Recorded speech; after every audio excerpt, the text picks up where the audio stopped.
you were finally released, you were finally free. What was that like for you? I wasn't free because I was already dating my second husband. So when I was dancing, I met my second husband. And we were just friends. We started like chatting on the phone because he was going to Iraq. So it was a lot of calls. Like he would call, I would just answer. I talked to him for a little bit and hang up. I never really thought anything of it. Like it wasn't that we were dating or anything like that. It was someone for him to talk to. And he was someone I could talk to. He wasn't near me. I didn't have to worry about anything. I was going through my divorce, you know. Then he was saying he wanted to have a relationship, but then I was trying to work on things with my first ex-husband and trying to, you know, deal with that. But he was like, well, he's not around, you know, we can date, blah, blah, blah. So I allowed the dating, like I started dating him. We were like, okay, it's cool. And, you know, the thing is, and he knows this, so I'm not saying anything mean. I was never attracted to him. He loved me. And I'm gonna tell you my I'm gonna sound like an asshole, but I'm really not an asshole, I promise. I had married for love the first time. I married for stability the second.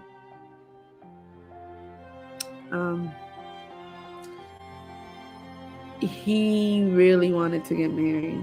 So much so that when we left the courthouse of my divorce, we went straight to the other courthouse. So we left the courthouse in Maryland. We went across the bridge to Virginia and got married. I did not want to get married. Same day? Same day. Then it was null and void because the judge hadn't technically signed the divorce decree for the divorce. So he had to go back after that date and get remarried. And even the second time, my body wanted to just like run from, like my spirit wanted to run from my body, like you on your own.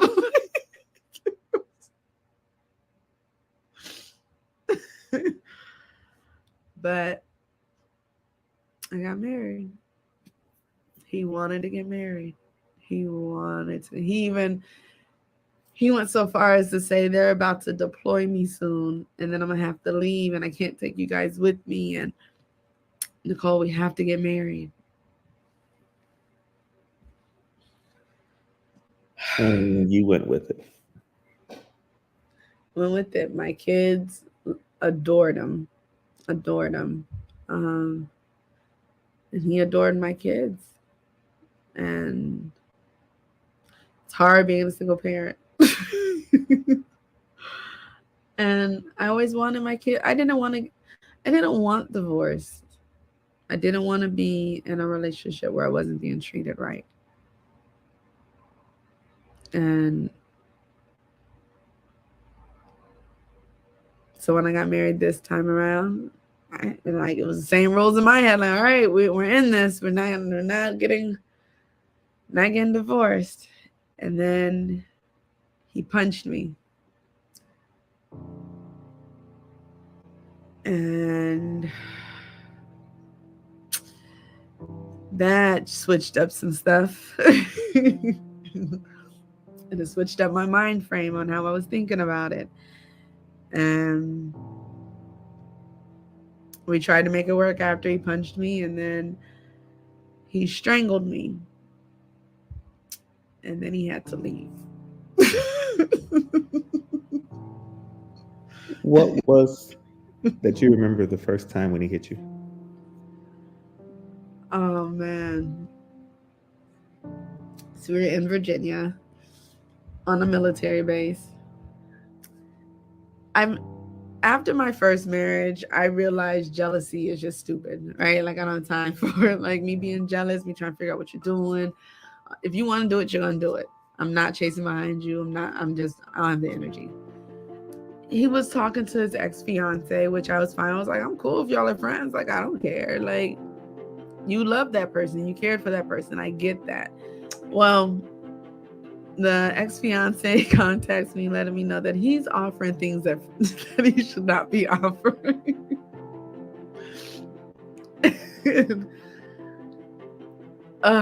We were in the middle of planning our wedding. So we had already gotten married.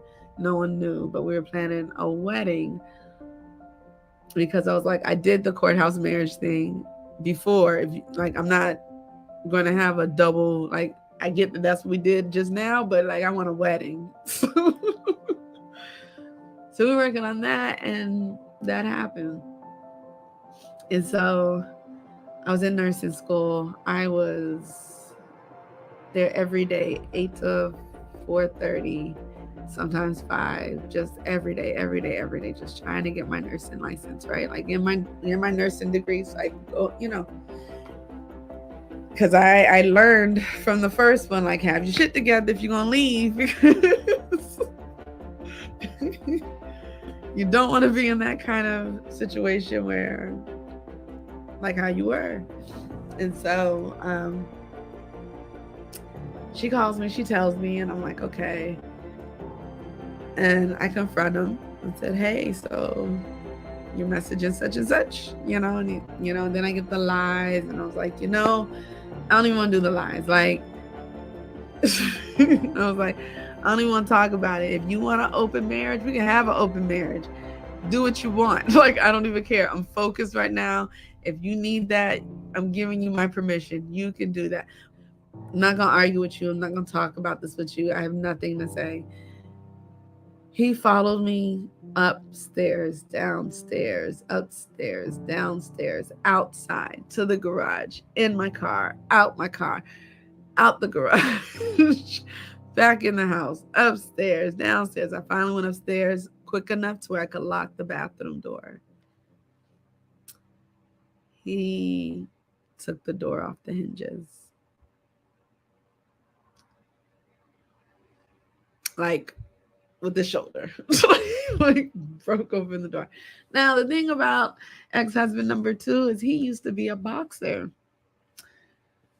So it's not one of these little weak ass punches, okay? Your girl took one.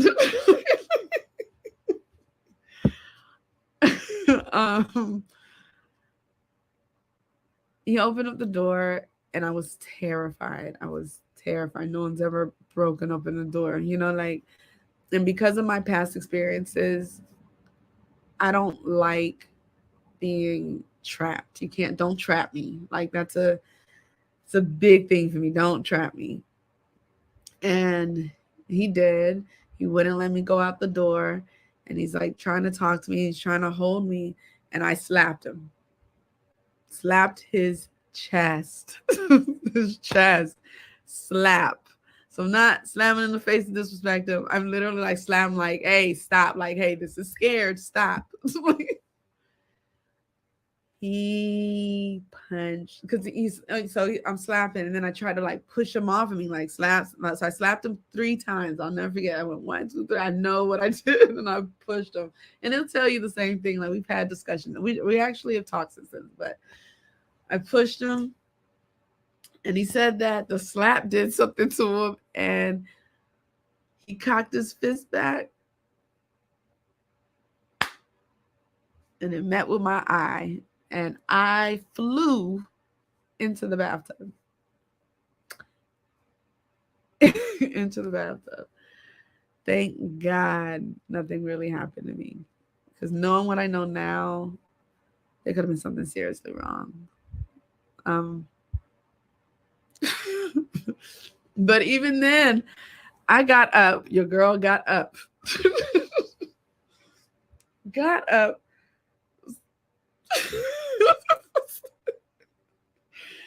And I said, this mother hit me.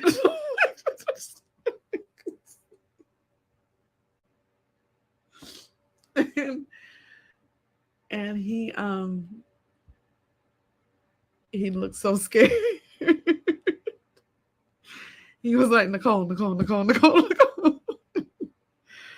And I pushed past him. I started walking toward, I was walking out. My first thought was, I'm going to the kitchen. I'm getting something to cut you up with. Like, I just know I was getting something to hurt him. He was going to hurt. And my oldest came out of the room and I saw her face and she's like, Mom, what happened? Is everything okay? And I froze. I told her everything's fine. I'm looking for my phone. He handed me my phone because he heard me say it. I called the police. I told her to go back to bed. The police came and he left. A friend of mine picked me up from home the next day and took me to school. So I went to school with a black eye. I stayed in the car and it was a small school. So my friends went and told every instructor that I had, like, hey, she's here. Because, you couldn't miss a certain amount of days. And I didn't miss any. I was at school. Like, I was there for a purpose. And one of my teachers was like, Nicole, you can go back to school, leave. It doesn't get better, leave. I was like, nah, I got to finish school. like, I'm a cosmetologist at this point, so I've done hair. I enjoy doing hair, not for a living, okay? Applaud everybody that does, because I don't have the patience for it. I don't have the patience to regroup, restart. Anytime I move, you got to find your clientele. Like, it's a lot that goes with it. I applaud the women and men that do. And then there's so much competition out here now. I just wouldn't be bothered. But I just knew that's not how I wanted to make my living.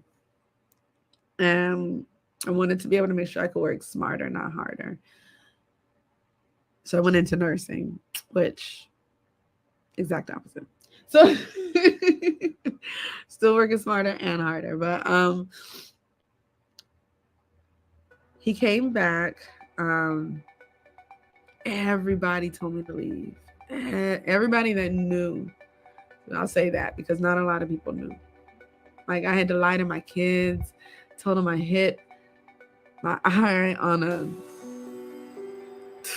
on the cover, like the stupid ass excuses you hear. Like, I was saying those. Ugh. And I had this big eye and I was playing with makeup, trying to hide it. I was that person. And so,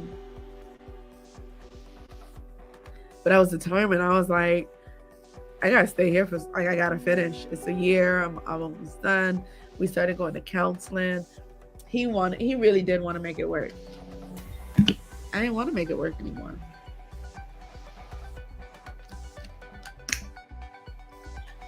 I wanted to make it work for school, and I think he knew that that's what I wanted to do. So then he wanted to move to Texas because he was like, well, they're talking about we got to move anyways. Let's move. We can start over. We can start fresh, blah, blah, blah. So we tried that.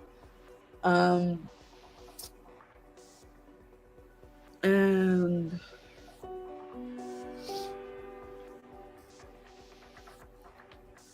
some people just like to argue. Some people I get it. I do get it. He was really trying to voice his opinion, but I'd given up. And then he still wanted to stay together. And I did. No, at a certain point, I really did try to make it work.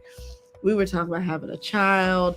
I went and got my tubes untied. We were trying to have children. I kept having miscarriages. It was a lot. It was a lot. We were trying to make an already tainted marriage work. And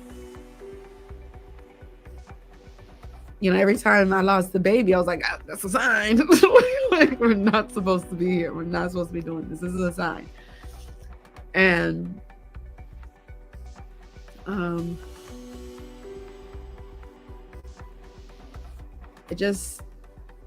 lost respect for him, and I think that's a big, and it was actually a conversation I had with him who made me understand this about myself. But he was like, once you lose respect for somebody, it's really hard to get it back from, like, he was like, no one can do anything to make you gain that respect back. Like, he just said that respect is a big thing for me, and it is. Like, and maybe I give respect way too soon, and I think that's the problem I have. Like, I am very caring and very open and very giving. And I'm all of those things way too soon. So that's desired by a lot of people. And I'm not gonna call you out your name. I'm not even gonna argue with you. Like like again, I don't like to argue. So I just think when he tried it again, I think that was his breaking point. I think he was just trying to be heard, and I wasn't listening anymore. I'd already given up. And so that was marriage number 2. He had to leave. I was like, I tried to stick it out through, because when I stuck it out and we moved to Texas, I was like, cool, I'm gonna go ahead and get this RN then, right? Like, since I'm staying, I'm gonna go and get my actual degree. Like, right now I'm an LP and I'm gonna go get my RN. And so I went back to school for that, and then all of that started happening. I was like, I'll just go to school and work. And that's what I did. I worked 2 full-time jobs and went to school full-time with 3 children. And when did it become final, the divorce? For number 2, 2 weeks after I met number 3.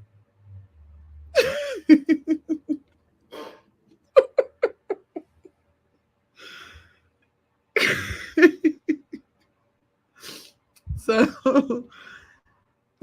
we met at a Starbucks.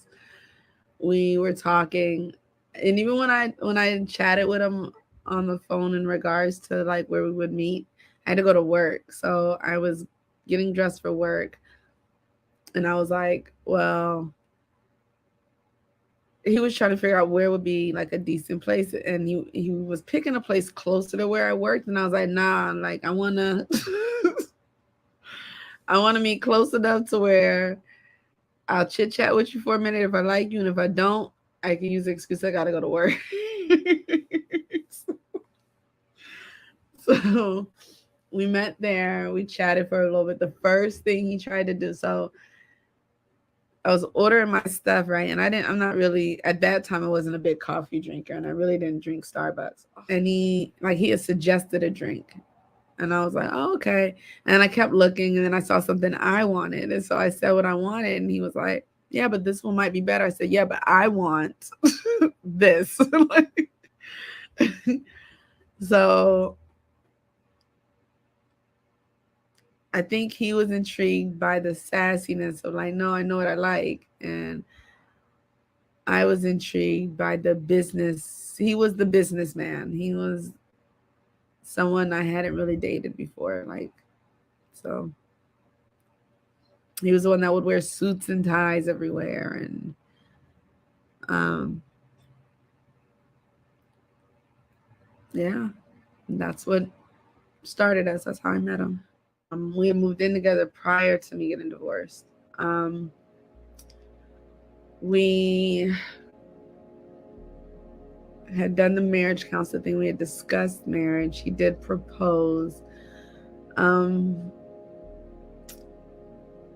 our problems in our marriage were, I wasn't pretty unless I had weave in my hair, or my hair was straightened, or I had a bunch of makeup on. Or I remember one time I got ready for a date for Valentine's Day, and I was so excited, right? He was taking me to this really nice restaurant. It was a surprise. Excited. And I came out of the bathroom. I put like a little bit of like eye makeup on. I was never really a foundation person. All the stuff that people do now to put on makeup, I had never. And then like, even now, this is a lot of makeup for me, because I don't really put on makeup like that, but I knew I was gonna be on camera, right? So but I'll never forget, he looked at me and he's like, you're done? I'm used to women doing more than that.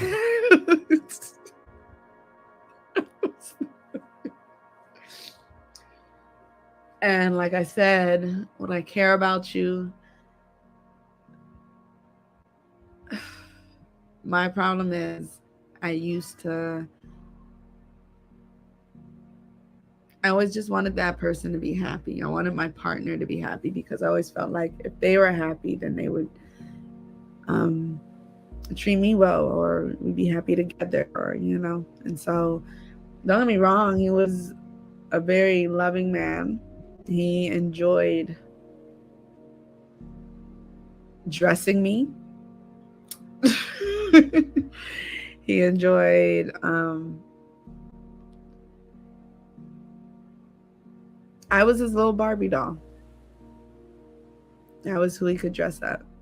And when I said, hey, can't dress me up anymore, I'm tired. Like, literally, I told him, I was like, yo, you got to accept me for me. Like, you got to love me for who I am, or this is never going to work. I said, I'm not. And I told him my exact words were, I'm not changing anymore for you. And his exact words were, all right, I'll send over the divorce paper.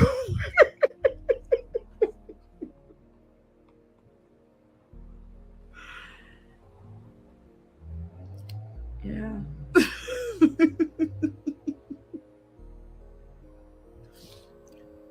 No conversation, no discussion, just then that's it. How long were you guys married? A year and a half. Even with that abrupt ending, did you still have feelings, have love for him? Of course. Like, I allowed, the biggest thing is my world. I opened my world to him. My kids, they're experiencing this for another time.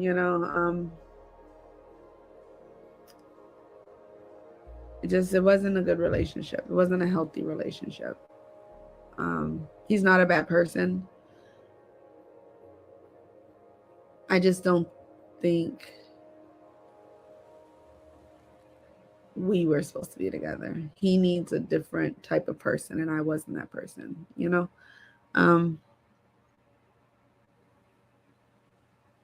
I cried when we broke up, of course.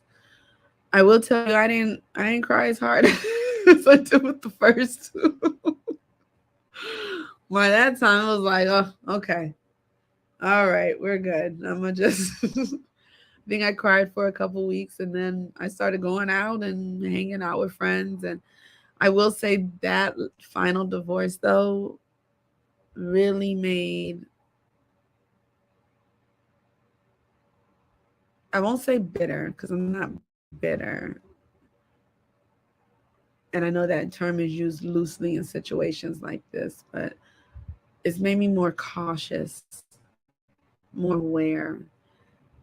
And I think that's the biggest reason why I am not really dating, is because I am learning to trust my judgment and trust my instincts and know when I do or do not want to be a part of something. And I have dated. I've had a couple relationships that were pretty serious since then. One, I just knew I wasn't, but both, I just knew, I was honest with myself, like, yo, this isn't going to work. So I'm just learning to trust me and how I feel about certain situations, or if I feel like something is not working, or if I don't like something, then I just say it now. I'm like, hey, yo, I don't like this, So, but I think in that same respect, I'm a lot quicker to cut like something like, oh, yeah, I don't want to deal with this. So I think that's one of the bigger reasons I'm not really dating right now, is because I don't want to make sure someone else is okay. I don't want to listen to someone else about their bad day. I don't want to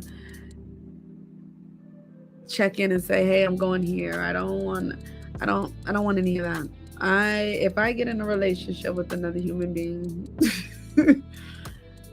it's going to be one where there's a mutual respect, and you have your space, I have mine. You know, I don't know what will come from the future. I just know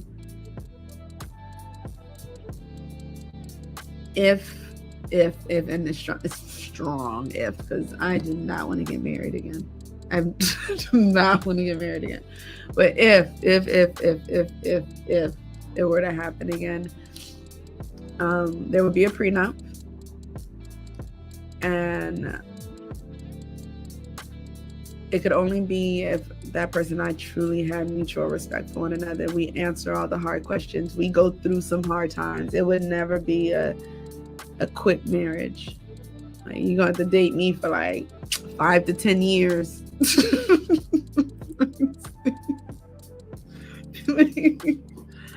Like, seriously. And I'm too valuable, and I've treated myself less than valuable for way too long.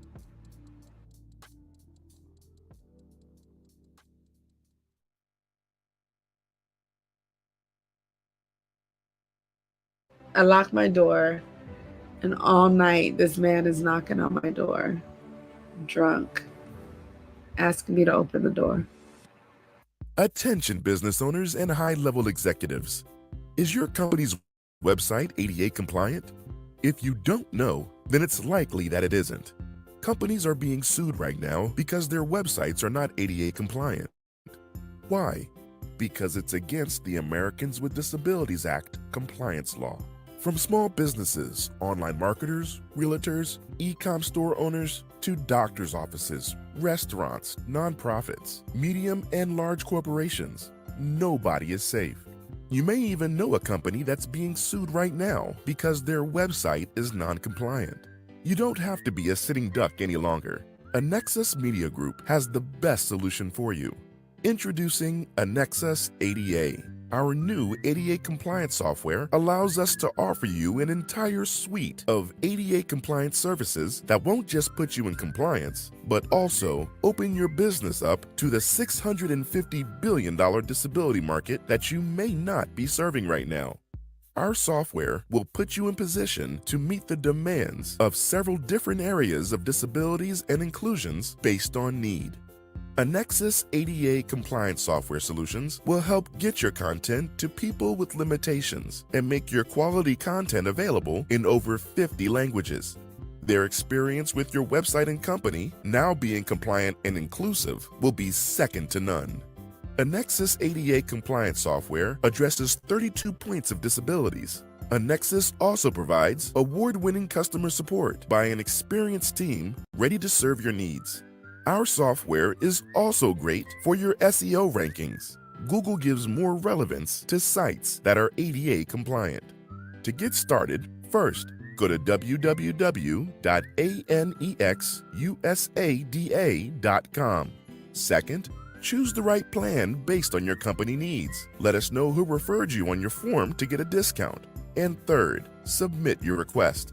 Lastly, a representative will contact you to process your request and email you detailed instructions for installation. Your personal representative will walk you through every step. We look forward to serving you.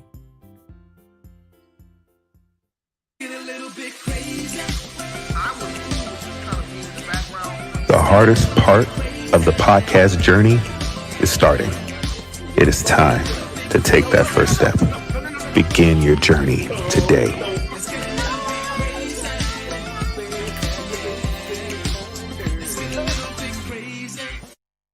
Okay. So you have your children, and are you you're not currently married right now? No. So Well, I am 2 times divorced. I have been divorced for at least, oh my goodness, 13 years now.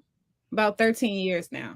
So what does that look like for you, like as far as moving forward with love? Like, is that something that you want to do again? I went on a date today. So I would say that, of course, yes, I would like to get remarried, but I had to change my mindset as far as like controlling everything.